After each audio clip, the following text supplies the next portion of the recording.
러시아는 지금 바로 키이우에 대한 대규모 공격, 특히 의사결정센터에 대한 공격을 준비하고 있으며 벨라루스 영토에서의 공세도 준비하고 있습니다. 오늘 우크라이나 대통령 볼로디미르 젤렌스키는 평소에는 잘 공개하지 않는 성명을 발표했습니다. 우크라이나 정보기관 국방부 산하 정보청국은 러시아의 우크라이나에 대한 새로운 공격 계획이 담긴 문서를 가로챘으며 이 공격들은 국가의 지위와 통솔에 큰 혼란을 줄 수 있다고 밝혔습니다. 정보기관은 심지어 러시아가 공격하려는 구체적인 구주소, 그리고 구체적인 사무실까지 공개했습니다. 이러한 위협들에 대해 여러분과 함께 이번 방송에서 이야기해 보겠습니다.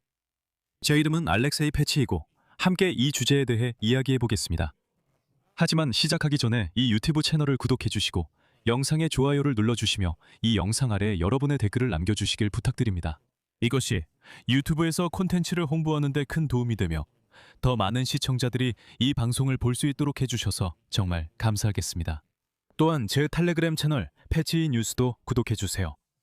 채널 링크는 이 영상 설명란에 있습니다. 자, 바로 블라디미르 젤렌스키의 발언부터 시작하겠습니다. 러시아는 키예프의 이른바 의사결정센터에 대한 타격을 계획하고 있습니다.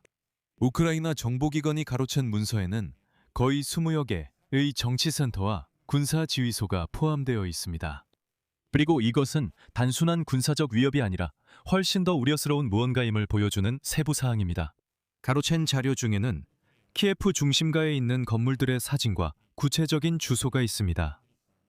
이것은 우크라이나 대통령실입니다. 이 건물의 여러 층에 있는 볼로디미르 젤렌스키의 집무실이 구체적으로 표시되어 있습니다. 다음은 우크라이나 대통령의 관저입니다. 내각 건물에는 큰 지하 벙커와 터널이 있다는 내용도 표시되어 있습니다.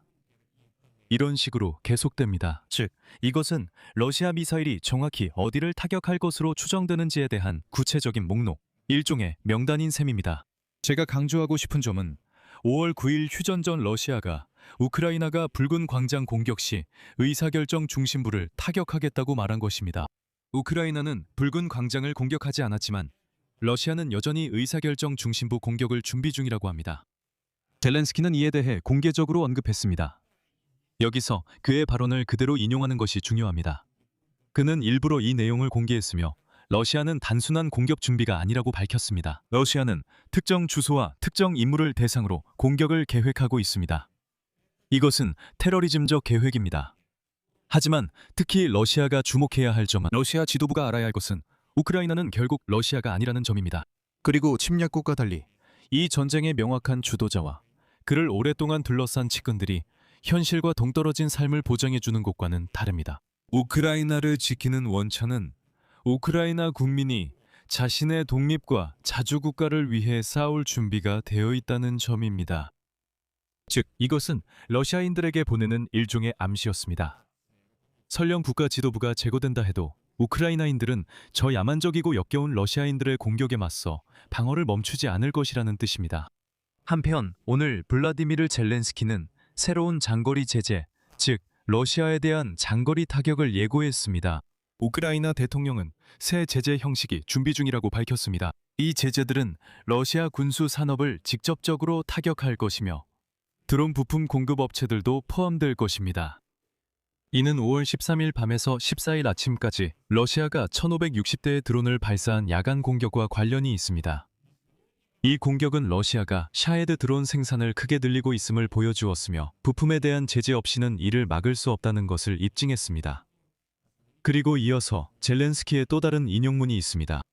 첫째, 우리는 이 전쟁과 우리 도시 및 마을에 대한 공격에 대해 러시아를 상대로 한 우리의 추가 장거리 제재의 목표를 정해야 합니다. 우크라이나는 침략자가 우리 국민의 삶에 가한 모든 공격에 대해 반드시 대가를 치르게 할 것입니다.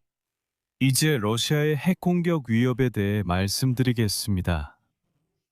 오늘도 그런 위협이 있었습니다. 우크라이나 군사정보국의 전 국장이자 현재 대통령실장인 키릴 부다노프는 오늘 영국 신문 더 타임스와의 인터뷰에서 러시아가 언제든지 그리고 어떤 거리에서든 핵 공격을 감행할 수 있다고 밝혔습니다. 하지만 그리고 이것이 매우 중요합니다. Он добавляет, 이것은 무엇보다도 정치적 의지의 문제입니다. 저는 핵 공격 준비에 어떤 징후도 본 적이 없습니다. 만약 그런 징후가 있었다면 저는 그것을 알았을 것입니다. 그리고 이 발언은 반드시 올바르게 해석해야 합니다. 왜냐하면 부다노프는 공포를 조장하는 사람이 아니기 때문입니다. 그는 우크라이나 국방부 산하 정보총국의 전 국장이자 현재 대통령 실장이기 때문입니다. 이 사람은 그래도 모스크바의 우크라이나 내 작전 의도에 관한 첩보 자료에 가장 잘 접근할 수 있는 인물입니다. 그리고 그가 이렇게 말합니다. 기술적으로는 러시아가 할 수 있지만 정치적으로는 아직 아무런 징후가 없습니다. 왜 아직일까요? 왜냐하면 바로 오늘 우크라이나 상공에 1560대의 드론이 출격한 기록적인 날 다음 날에 푸틴이 대륙간 탄도미사일 사르마트의 성공적인 시험 발사를 발표했기 때문입니다. 특히 러시아의 대머리 독재자 블라디미르 푸틴은 다시 한번 사르마트 미사일의 성공적인 시험을 발표했고 올해 말까지 이를 실전 배치하겠다고 약속했습니다. 사르마트가 도대체 무엇입니까? RS-28 미사일은 액체 연료를 사용하는 사일로 기반 대륙간 탄도 미사일입니다. 예상 사거리는 1만 킬로미터 이상입니다. 이 미사일은 최대 16개의 독립적으로 목표를 지정할 수 있는 핵탄두를 탑재할 수 있습니다. 그리고 나토에서는 이 미사일을 사탄투로 분류하고 있습니다. 블라디미르 푸틴은 이 탄두들의 총 위력이 서방의 어떤 핵무기보다 4배 이상 강하다고 주장합니다. 하지만 여기에는 중요한 뉘앙스가 있습니다. 러시아 텔레그램 채널 아스트라는 블라디미르 푸틴이 2021년 이후로 이미 최소 10번째 사르마트의 실전 배치 임박을 언급했다고 전했습니다. 이 미사일은 2011년부터 개발되고 있습니다. 2024년 9월, 이 미사일의 실패한 시험 발사는 플레세치크 우주기지에 약 60m 지름의 분화구를 남겼습니다.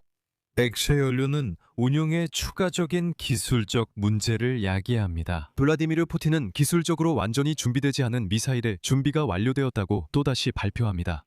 그가 왜 하필 지금 이러는 걸까요? 여기서는 맥락을 이해해야 합니다. 미국 대통령 도널드 트럼프는 방금 베이징을 떠났으며 그곳에서 시진핑과 러시아의 우크라이나 전쟁 문제를 논의했습니다. 미국 의회는 우크라이나 지원 문제를 강제로 심의하기로 표결했습니다. 이와 관련해서는 별도의 방송이 있으니 꼭 시청해 주세요. 나토에서는 동맹국들에게 우크라이나 지원을 위해 국내 총생산의 0.25%를 할당할 것을 요구하고 있습니다. 러시아가 우크라이나에 발사한 드론 수가 신기록을 경신하고 있습니다. 그리고 이런 모든 상황 속에서 핵미사일 시험이 공개적으로 발표되며 진행되고 있습니다. 즉, 이것은 모두 정보전 차원의 압박일 뿐 실제 군사 준비는 아닙니다. 하지만 이런 위협을 무시해서도 안 됩니다. 이제 이것이 우크라이나 정보기관이 입수한 공격 계획에 어떤 의미가 있는지 살펴보겠습니다. 러시아는 동시에 사상 최대 규모의 공습을 가하고 핵실험을 발표하며 우크라이나 지도자들의 주소 목록을 작성하고 있습니다. 이것은 우연이 아님을 알아야 합니다. 이는 서방의 우크라이나 지원이 말하자면 불확실성의 위기를 겪고 있는 시점에 군사적, 심리적, 핵 협박을 동반한 일관된 압박 캠페인입니다.